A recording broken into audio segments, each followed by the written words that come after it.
Hi అండి, welcome to my channel. ఈరోజు పెసరట్టు ముక్కల పులుసు చేస్తున్నాను. వర్షాకాలం వాతావరణం చల్లగా ఉన్నప్పుడు ఇది చాలా బాగుంటుంది. వీడియోలోకి వెళదాం. పొట్టు పెసరపప్పు 3 గంటల ముందుగా నానబెట్టుకోవాలి. పప్పు నానాక బాగా కడుక్కుని మిక్సీ జార్లో వేసి మిక్సీ పట్టుకోవాలి.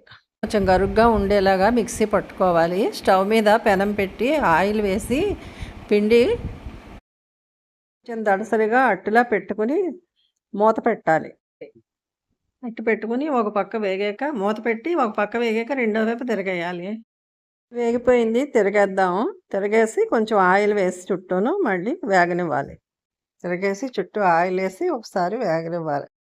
స్టవ్ సిమ్లో ఉంచి చిన్న సెగ మీద వేపితే బాగుంటుందండి. సిమ్లో ఉంచే వేపించాలి. కూడా వేగిపోయింది. ఇంక దాన్ని ప్లేట్లోకి తీసుకుని చల్లారనిద్దాం. ఈలోగా స్టవ్ మీద మూకుడు పెట్టి అందులో సరిపడా ఆయిల్ వేసుకుని జీలకర్ర, కొద్దిగా ఆవాలు, ఒక 5-6 మెంతులు వేసి తర్వాత వెల్లుల్లిపాయ, ఎండుమిరపకాయలు, కరివేపాకు వేసి వేగనివ్వాలి. ఒక ఉల్లిపాయ పెద్దది తరిగి పెట్టుకున్నాము. ఆ ఉల్లిపాయ ముక్కలను అందులో వేసేయాలి. వేసి వేగనివ్వాలి. ఒకసారి మూత పెట్టి సిమ్లో పెట్టి వేయించాలి. ఉల్లిపాయ మెత్తపడే వరకు వేగించాలి. మూత తీసి చూసి ఉల్లిపాయ మగ్గింది. ఇప్పుడు అల్లం వెల్లుల్లి పేస్ట్ ఒక స్పూన్ వేసి పచ్చివాసన పోయే వరకు కలుపుతూ వేయించాలి. అల్లం వెల్లుల్లి పేస్ట్ పచ్చివాసన పోయిందండి, వేగిపోయింది. ఇంక ఇప్పుడు ఉల్లి పేస్ట్ 2 స్పూన్లు, 2 టేబుల్ స్పూన్లు ఉల్లి వేయాలి. ఉల్లి పేస్ట్ వేసి కలిపి అందులో ధనియాల పొడి 1 స్పూను, జీలకర్ర పొడి 1/2 స్పూను వేయాలి. వేసి కలుపు ఉల్లి పేస్ట్ వేసాక కలిపి ధనియాల పొడి 1 స్పూను, జీలకర్ర పొడి 1/2 స్పూను వేసి కలపాలి. నేను వెంటనే కారం కూడా వేసేసాను, కానీ కారం తర్వాత వేస్తేనే బాగుంటుంది.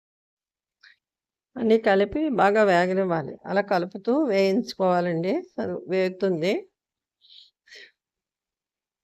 కొంచెం ఒక 5 నిమిషాలు వేగిన తర్వాత ఉల్లిది దగ్గరికి అవుతుంది కదా, బాగా వేగుతుంది. అప్పుడు మనం మసాలా పొడి, కారం అప్పుడు వేసుకుంటే బాగుంటుందండి. మసాలా 1/2 స్పూను, 1/2 స్పూన్ వరకు వేసుకోవచ్చు. చిన్న సగ మీద వేయించుకోవాలి. మసాలా వేసాం కదా, దాన్ని కలపాలి. కలుపుతూ ఉండాలి అలాగా. కొంచెం బెల్లం 1 స్పూన్ వేస్తే బాగుంటుందండి రుచి కోసం. నేను 1 స్పూన్ వేసాను. మీకు తీపి ఎక్కువ కావాలంటే కొంచెం ఎక్కువ వేసుకోవచ్చు. నేను ఓన్లీ 1 స్పూనే వేసాను. వేగుతుంది కదా, ఇప్పుడు ఉప్పు, పసుపు సరిపడా వేసుకుని కలపాలండి. ఉప్పు, పసుపు వేసి బాగా కలిపాక మనం కట్ చేసి పెట్టుకున్న పెసరట్టు ముక్కలు వేస్తున్నానండి. ఇలా వేసుకుని అన్నీ వేసాక అవి బాగా కలుపుకొని ఒకసారి మసాలా అంతా పట్టేలాగా ఇలా కలపాలి. బాగా కలిపి అప్పుడు మూత పెట్టాలండి. 2 నిమిషాలు మూత పెట్టి ముక్కలకి మసాలా పడుతుంది. అప్పుడు మనం చింతపండు పులుసు తీసి ఉంచుకున్నాం కదా, 4 పచ్చిమిరపకాయలు ఘాట్లు పెట్టి వేసుకోవాలి. మళ్ళీ మూత పెట్టి ఒక 2 నిమిషాల తర్వాత మూత తీసి చూద్దాం. వేగిపోయిందండి. ఇప్పుడు మనం చింతపండు రసం తీసి పెట్టుకున్నాం కదా, సరిపడాను ఆ రసం ఏమో అందులో వేసేసుకోవాలి. ఒకసారి కలుపుకొని ఉప్పు, కారం, పులుపు సరిపోయే లేదో చూసుకొని అప్పుడు మూత పెట్టాలండి. ఒక 5-6 నిమిషాలు మూత పెట్టి మీడియం ఫ్లేమ్లో మరగనివ్వాలి. మరిగిన తర్వాత మూత తీసి కొత్తిమీర వేసుకుని మళ్ళీ కలిపేసి మూత పెట్టాలి. 5 నిమిషాలు అయిపోయిందండి. ఇంకా మూత తీసి చూద్దాం. ఘుమఘుమలాడే పెసరట్టు పులుసు రెడీ అయిపోయిందండి. నూనె తేలిపోయింది కదా, ఇంకా స్టవ్ ఆఫ్ చేసుకుని గిన్నెలోకి తీసుకుని సర్వ్ చేసుకోవడమే.